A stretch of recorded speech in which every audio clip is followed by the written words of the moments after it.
नमस्कार दोस्तों, मैं हूं आपका दोस्त आपका होस्ट आर के और आप देख रहे हैं आर के ट्रेडिंग। तो दोस्तों, आज बैंक निफ्टी और निफ्टी में ज़बरदस्त मूवमेंट आया, अच्छा मूवमेंट आया।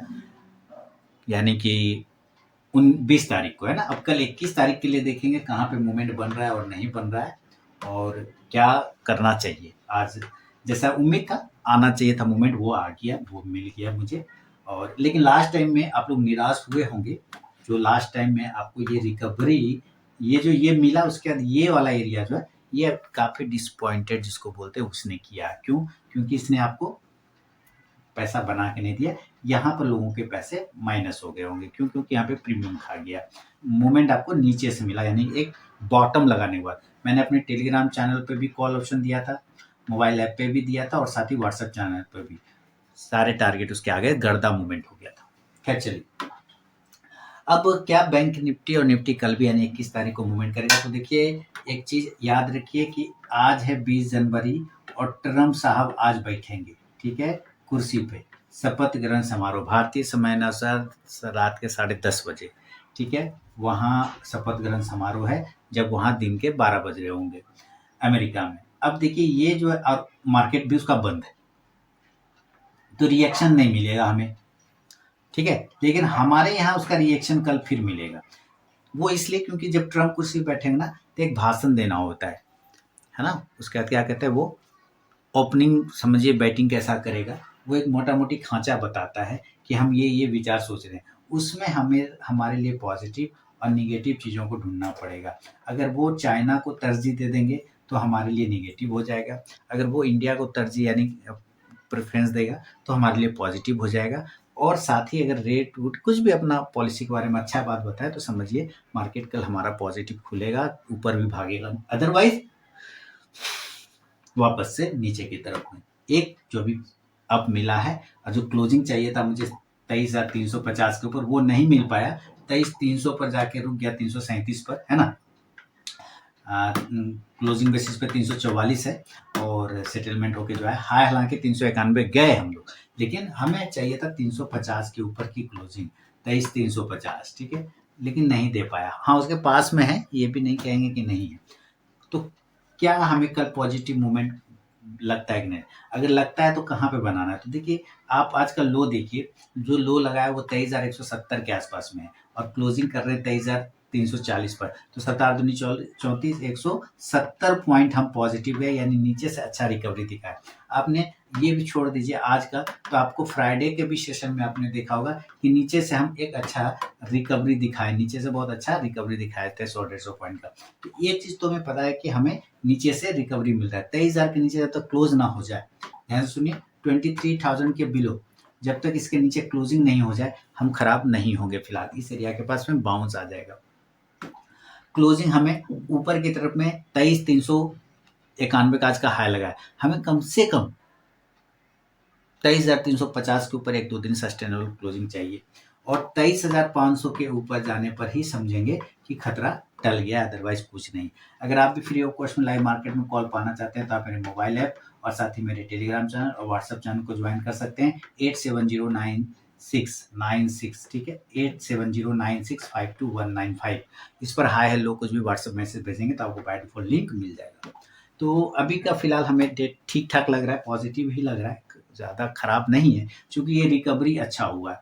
हम ऑप्शन डेटा अगर हम थोड़ा सा यहाँ पर से देखते हैं तो ऑप्शन डेटा क्या बता रहा है ये समझते हैं। भाई, ऑप्शन डेटा क्या बता रहा है कि हम एट द मनी 23,350 पे पीसीआर हमारा 1 पॉइंट के ऊपर चला गया। इसका मतलब थोड़ा सा ओवरबॉट वाला सिचुएशन में जा रहा है, लेकिन फिर भी कोई दिक्कत नहीं। फ्यूचर 393 है और स्पॉट 344। तो अब ये घट गया है, अब ये 50 पॉइंट का डिफरेंस रहा है। मंथ के एंड में भी आ रहे हैं तो डिफरेंस वैसे भी घट जाएगा। हम 23,000 के पास में पॉजिटिव हो जाते हैं बार बार, लेकिन क्या अब हम सपोर्ट ऊपर उठा चुके हैं? तो 23,100 पर आ चुका है वो। यहाँ पर अगर आप देखें तो लगभग 43 लाख पुट राइटर है और कॉल राइटर लगभग 7 लाख के आसपास में। तो 23,100 this is important support area, ये भी बन गया।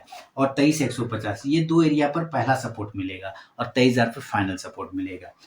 अब अगर ऊपर की तरफ देखें तो ऊपर हमारे लिए पहला रेजिस्टेंस 23,400 है, आज भी उसके आसपास गए थे लेकिन ब्रेक नहीं कर पाए। यहाँ पे लगभग 19 लाख पुट राइटर है और कॉल राइटर देखते हैं तो 33 लाख है, 33 लाख, यानी ये एरिया पहला हमारा रेजिस्टेंस है। बड़ा रेजिस्टेंस हमारे पास 23,500 है, यहाँ पे 11.25 लाख पुट राइटर है और कॉल राइटर देखते हैं तो 47 लाख के आसपास में। तो 23,500 के ऊपर जिस दिन क्लोज हो जाएगा एक बढ़िया आपको सेंटिमेंट बदलता हुआ दिखेगा। फिलहाल हम आते हैं डेटा पर, चार्ट पर, और चार्ट की देखिए चार्ट में आपको समझना है कि हमें कहाँ करना है। तो अभी भी चार्ट वही बोल रहा है हमारा पीआरबी एंड पीआरबी, यानी प्रीवियस रेंज ब्रेकआउट और प्रीवियस रेंज ब्रेकडाउन। बस ब्रेकआउट मतलब ऊपर का हाई, अगर ये ऊपर के हाई को तोड़ना शुरू कर दे, यानी कि हम कल अगर 23,400 के ऊपर निकाल दें तभी हमारा बाय सेंटिमेंट जागेगा, ठीक है। या तो हम 23,100 पर मिले तब, तो 23,400 के ऊपर निकालेंगे तो बाय करेंगे और 23,450 से 23,500 का ये आपको टारगेट मिलेगा। हमें ये 23,500 बड़ा रेजिस्टेंस है, तो यहाँ पे आपको प्रॉफिट तो बुकिंग करना ही करना चाहिए, इसमें शर्माना नहीं चाहिए। लेकिन याद रखिए अगर आफ्टर 2:30 PM अगर ये 23,500 पर सस्टेन कर जाता है तो हम 23,600 तक का एरिया को क्लेम कर सकते हैं, ये भी क्षमता इसमें बनता है। कॉल ऑप्शन, इस कंडीशन से आप कॉल ऑप्शन लेंगे तो आप 23,400 के स्ट्राइक प्राइस का आप कॉल ऑप्शन ले सकते हैं। ये है फिलहाल व्यू बन रहा है। लेकिन अगर ये फॉल कर गया, नीचे आ गया, तो नीचे मैंने क्या बोला प्रीवियस रेंज ब्रेकडाउन, तो क्या हम आज के लो के नीचे करेंगे? यहाँ है हमारा लो, है ना 930, 23,170, इस टर्म से क्लोज कर रहे 400 और वहाँ तो नहीं, वह इतना भी नहीं करना है भाई साहब। लेकिन आपको अगर सिग्नल मिलता है तो वो 23,300 के नीचे पहला सिग्नल मिलेगा सेलिंग के लिए, जो पहला सिग्नल होगा सेल के लिए। चलिए मैं यहाँ पे लिखता हूँ कि अगर आपको सेल करना है तो ये जो रेंज है, ठीक है, इस रेंज के ऊपर तो बाइंग करेंगे, ये तो पक्का है। तो हमें इसी रेंज के नीचे ये जो एक रेक्टेंगल पैटर्न बना रखा है, हम इस रेक्टेंगल पैटर्न के ब्रेकडाउन पर सेल करके चलेंगे, उसमें हमें कोई दिक्कत वाली बात नहीं है, प्रॉपर इसके नीचे सेल बन जाएगा। तो हमारे लिए जो वो लेवल आता है, कितना का लेवल आता है, तो हम 23,300 के नीचे, इसके नीचे आने पर सेल करेंगे और टारगेट इस कंडीशन से 23,250 से लेके फिर 23,200। देखिए अभी 23,200 भी सपोर्ट कर सकता है, लेकिन बढ़िया सपोर्ट आपको हो सकता है 23,150 तक आ जाए, इसलिए 23,150 से लेके 23,100 वाला जो रेंज है वो बाय ऑन डी पे यहाँ पे आके सेल का पोजीशन काट लेना है और इसके साइड में शिफ्ट हो जाना है बाय साइड में, ये वो एरिया है। आप इस हिसाब से पुट ऑप्शन रखेंगे तो पुट ऑप्शन यहाँ पे आपका बनेगा 23,300 का, 23,300 के स्ट्राइक प्राइस का। क्लियर है, कोई दिक्कत नहीं।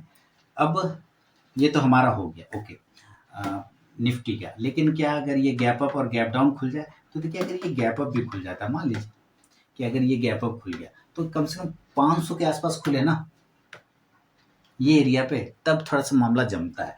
50-75 पॉइंट गैप अप का कोई वैल्यू नहीं इसमें अभी फिलहाल, हमें चाहिए कम से कम 23,500 का, ठीक है, ये गैप अप चाहिए हमें, यानी 150 पॉइंट से आसपास का। इस एरिया पर जितना इसके आसपास मिले उतना जल्दी आप सेल कर सकते हैं। और टारगेट इस कंडीशन से, देखिए कल भी यही बोला था कि अगर गैप अप मिलता है तो आपको सेल करना चाहिए। देखिए पहले ही कैंडल से सारा इसने पोजीशन माइनस कर लिया था, है ना, अभी वही चल रहा है, गैप अप खुलता है तो सेल करिए, तो सेल करेंगे और टारगेट यहाँ से 23,450 से 23,400 और 23,350 के आसपास में जो कि क्लोजिंग है वहां तक आ सकता है। अब पुट ऑप्शन पे नजर आएंगे तो पुट ऑप्शन आप 23,500 का लीजिए या 450 का लीजिए, कोई दिक्कत वाली बात नहीं है, ठीक। चलिए ये हमारे लिए निफ्टी का लेवल है। अब हम जरा गैप डाउन की बात करते हैं, यानी कि नीचे अगर खुल जाए, कहाँ चाहते हैं, कहाँ खुले, कहाँ चाहते हैं बताइए। हम तो कहेंगे जितना नजदीक 23,000 पर, लेकिन उसके लिए मतलब है कि 300-350 पॉइंट डाउन होना चाहिए, खतरा, चांस कम है गैप डाउन का, ठीक है। लेकिन फिर भी लेके चलेंगे हम लोग इस बात को कि अगर ये 23,100 से लेके 23,150 के आसपास में मिलता है, 23,100 से 23,150 तक, तो हम जरूर BUY बाय करेंगे। क्लियर है ना, यहाँ पे बाय करेंगे और टारगेट इस कंडीशन से। अब देखिए मैं आप लोगों से एक रिक्वेस्ट करूंगा कि जो लोग भी है मोबाइल की आदत लगा रखे हैं आप लोग, यानी मोबाइल में चार्ट देखने का, एनालिसिस करने का, मोबाइल में सब कुछ करने का, तो हर काम मोबाइल पे पॉसिबल नहीं है। चार्ट भी आपको उसमें छोटा नज़र आएगा, ठीक है?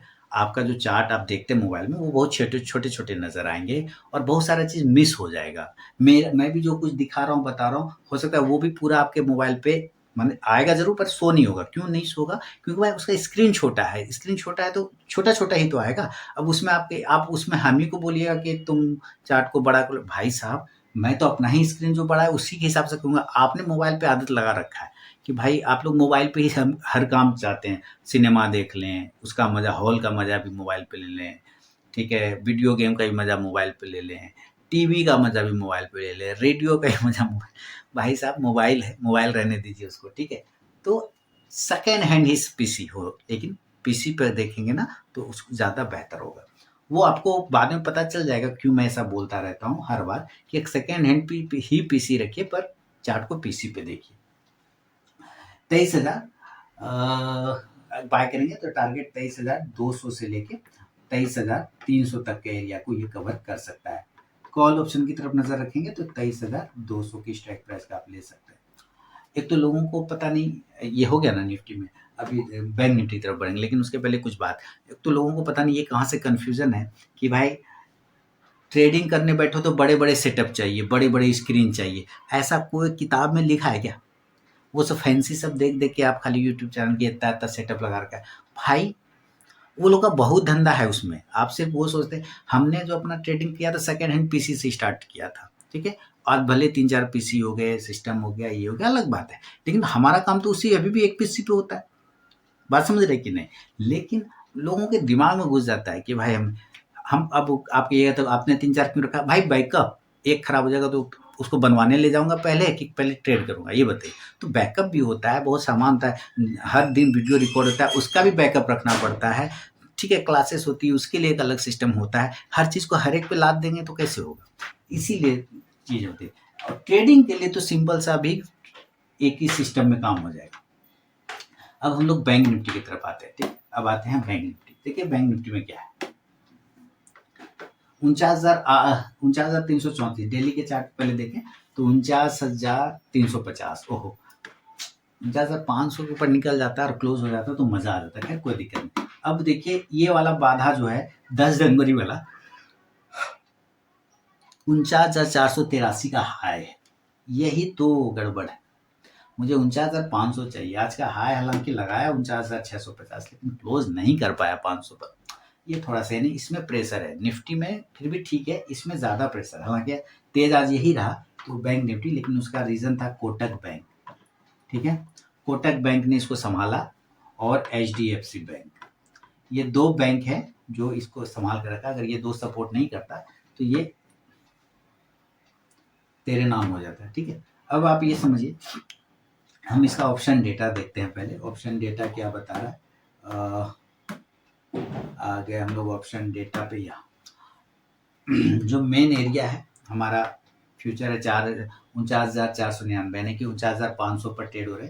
स्पॉट 350 है तो 150 पॉइंट अब हम फ्राइडे तक 250 पॉइंट थे, 200 पॉइंट, अब 150 पॉइंट है, 50 पॉइंट और हो गया कवर। अब देखिए हम एटा मनी 49,400 पे, यहाँ पे 3 लाख पुट राइटर है, कॉल राइटर भी 3 लाख बराबर है ना? मेक और ब्रेक लेवल है। इसके ऊपर रहेंगे तो थोड़ा पॉजिटिव, इसके नीचे रहेंगे तो थोड़ा निगेटिव। निगेटिव तो हम 49,000 के नीचे तो फिलहाल अब हम नहीं देख पा रहे हैं। ठीक ठाक सपोर्ट बना लिया है, 14,40,000 पुट राइटर है और कॉल राइटर अगर हम देखें तो 10 लाख, तो अच्छा सपोर्ट है 49,000, 48,900। ये दो एरिया के नीचे तो नहीं जाना चाहिए। क्लियर है? हम ऊपर की तरफ में भी तो नहीं जा रहे हैं तो टिक नहीं रहे। तो हमारे लिए जो ऊपर का भी एरिया है ये 49,500 वाला आप हर्डल देखें, ये 49,500 का जो एरिया है, यहाँ पे 7.25 लाख पुट राइटर है, कॉल राइटर अगर देखते हैं तो लगभग 11 लाख है और 49,600 पे 1.25 lakh put writer, call writer 2.5 lakh, double है। तो 49,600 आप समझिए, अगर ये 49,600 टूट जाता है तब आपको फिर 49,900 तक जाता हुआ ये नजर आएगा। पीसीआर ठीक है 0.63 है, उसमें कोई दिक्कत वाली बात नहीं है। 15 मिनट के चार्ट पे आते हैं और इस पे हिसाब किताब लगा के देखें कि कहाँ पे चल रहा है मामला। ये देखें, अब चार्ट को थोड़ा सा और छोटा हो गया तो आपको यहाँ पे समझिए ये वाला एरिया, ठीक है, नजर आ रहा है ये एरिया। हम इस एरिया पर अगर एक लाइन लगा दें और आपसे पूछें कि भाई कितना का इसका प्राइस आएगा, तो कोई भी कहेगा 49,455 यानी 49,500 आ रहा है, और हम क्लोज उसके ठीक नीचे कर रहे हैं, यानी हमारा पहला रेजिस्टेंस ये है। ओके, ऊपर से यहाँ पे हमको वीकनेस भी दिखाया है, एक निगेटिव कैंडल बना के इन्वर्टेड हैमर, ठीक है, यानी हम उस एरिया पे रेजिस्टेंस तो ले रहे हैं। तो अगर मैं आपसे पूछूं कि कल अगर आपको बाय करना हो तो कहाँ करेंगे, तो आपके दिमाग में एक जवाब जरूर आ जाना चाहिए कि भाई ये एरिया, इसके एरिया के ऊपर 49,500 के ऊपर निकलेगा तो हम जरूर बाय करेंगे, क्योंकि ये पुराना रेजिस्टेंस था, वापस से रेजिस्टेंस बन गया। तो अगर दोबारा से इस एरिया को तोड़ जाता है तो ये पॉजिटिव हो जाएगा। क्लियर है ना? तो टारगेट क्या होगा 49,600, और इसके ऊपर टिकने के बाद 49,800। अब देखिए 49,800 से लेके 50,000 ये मेन रेजिस्टेंस है, और 50,000 यानी 50,000 तो सबसे बड़ा वाला है, ये तो आपको पता ही। तो 49,800 से 50,000 प्रॉफिट बुकिंग जोन है, ये ध्यान रखिएगा। कॉल ऑप्शन की तरफ नजर रखेंगे तो 49,500 का ही लीजिए, कोई दिक्कत नहीं। अब नीचे यानी कि सेल साइड, ये देखिए ध्यान से, क्लियर है? 15 मिनट के चार्ट पर है, क्लियर है? प्राइस क्या आएगा 49,200 के आसपास। चलिए 260 आ रहा है, राउंड नंबर 250 पकड़ लेंगे, 200 पकड़ लेंगे तो कोई डांटेगा? कोई नहीं डांटेगा। तो अगर मैं आपसे पूछूं ये बॉटम है, ये सपोर्ट है, 49,250 इसका प्राइस आ रहा है, तो क्या आप उसके नीचे सेल नहीं करेंगे? 49,250 के बिलो आने पर सेल नहीं होगा? तो सबका आंसर आएगा यस, सेल होगा। क्यों नहीं होगा? रिस्क बनेगा 49,000 तक का, 49,000। पहला सपोर्ट यही है, साइकोलॉजिकल लेवल भी है, और पहला सपोर्ट बड़ी वाली कैंडल बनाया था इस एरिया पे, यहां से बाउंस आ जाना चाहिए, यहां से बाउंस आ जाना चाहिए। नहीं आएगा 48,900, 100 पॉइंट का बफर और पकड़ लीजिए, ये दो एरिया, इसके नीचे अगर चल गए तब गड़बड़ है मामले, यहां से बाउंस आना चाहिए। पुट ऑप्शन 49,200 के स्ट्राइक प्राइस का पुट ऑप्शन आप ले सकते हैं। ओके, अब हम गैप अप और गैप डाउन का बात करते हैं, ठीक है? गैप अप और गैप डाउन, चार्ट को थोड़ा छोटा करते हैं। अच्छा, आरून इंडिकेटर क्या बता रहा है 15 मिनट पे? अभी बोल तो बड़ा बाइंग के तरफ में, ये आरून इंडिकेटर वाला वीडियो आपने देखा होगा, मैंने दिया है आप लोगों को बना के, ठीक है? वोलेटाइल मार्केट में इस इंडिकेटर स्ट्रेटेजी से बनेगा पैसा, ये वाला हेडिंग उसमें। हम गैप अप और गैप डाउन की बात करते हैं, ठीक है? गैप अप 300 350 पे क्लोज है, हम 400-500 मानेंगे कि अगर गैप अप मिलता है भाई साहब तब तो गैप अप है, 150-200 पॉइंट कोई गैप अप नहीं। तो अगर खुले तो इस एरिया के आसपास 50,000 भी पकड़ लीजिए ना, 49,800 से 50,000 का रेंज सीधा सीधी इस एरिया पे खुले तो प्रॉपर सेल, टारगेट 49,700 से 49,400 तक, पुट ऑप्शन 49,800 के स्ट्राइक प्राइस का। क्लियर है? और गैप डाउन में अब जरा ध्यान से देखिए, गैप डाउन ये कितना अच्छा बॉटम है 48,400। अब आप कहेंगे यहाँ पे नहीं भैया उतना तो विध्वंस से हो जाएगा मार्केट, फिर प्रेशर आ जाएगा यहाँ से, इतना पर खुल जाए तब तो खैर कोई बात ही नहीं, लेकिन इतना पर नहीं खुलेगा।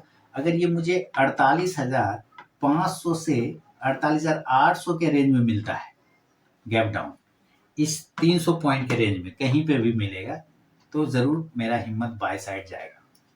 48,500 से 48,800 का रेंज, टारगेट 48,900 से 49,400 तक का लेवल बन सकता है। कॉल ऑप्शन पे नजर रखेंगे तो कॉल ऑप्शन आप 48,900 के स्ट्राइक प्राइस का आप लेके चल सकते हैं, ठीक है? इंडेक्स ऊपर तो ये कॉल ऑप्शन भी ऊपर। तो ये बैंक निफ्टी और निफ्टी का विश्लेषण है दोस्तों, मंगलवार के लिए 22 जनवरी 2025 के लिए। पसंद आया तो जरूर फीडबैक करें, और बाकी आर के ट्रेडिंग मोबाइल टेलीग्राम चैनल और व्हाट्सएप चैनल को आप ज्वाइन कर सकते हैं फ्री ऑफ कॉस्ट में लाइव मार्केट में कॉल्स के लिए। उसके लिए आप मेरे मोबाइल नंबर 8709652195 पर हाय हेलो कुछ भी व्हाट्सएप मैसेज भेजेंगे तो आपको बाय डिफॉल्ट लिंक मिल जाएगा। तो चलिए मिलूंगा नेक्स्ट वीडियो में, तब तक के लिए बहुत बहुत धन्यवाद।